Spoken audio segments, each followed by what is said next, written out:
Do you know the Bible story of Joseph? Of course you do. The story of Joseph is found in the book of Genesis, chapters 37 through 50. Joseph was the favored son of Jacob, which caused jealousy among his 11 brothers. When Joseph was 17 years old, Jacob gave him a beautiful coat of many colors. That's what they were called back then, not a kaleidoscope, just a coat of many colors. Joseph had dreams that suggested he would one day rule over his family, which angered his brothers even more. They plotted against him and intended to kill him, but they couldn't go through with it. So instead they sold him into slavery to a caravan headed to Egypt. In Egypt, Joseph was sold to Potiphar, an officer of Pharaoh. He gained favor and was put in charge of Potiphar's household.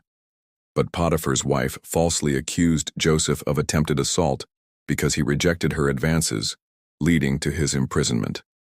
In prison, Joseph interpreted the dreams of Pharaoh's cupbearer and baker. His interpretations proved accurate, but he remained forgotten.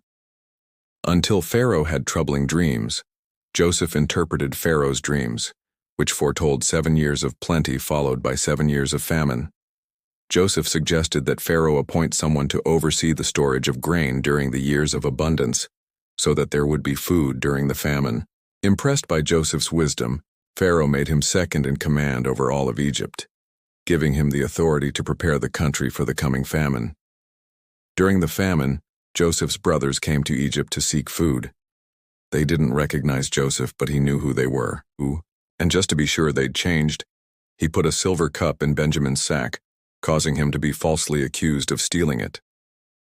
When they returned home, Joseph revealed his identity to his brothers, explaining that God had sent him ahead of time to save lives. Joseph forgave them and invited Jacob's family to live in Egypt. Eventually, Jacob and his family prospered in Egypt. Before his death, Joseph reassured his brothers once again of his forgiveness and promised that God would lead them back to the land of their ancestors. So that's the story of Joseph, a man who went from being sold into slavery to becoming the ruler of Egypt, all while maintaining his faith in God and ultimately achieving forgiveness and reconciliation with his brothers.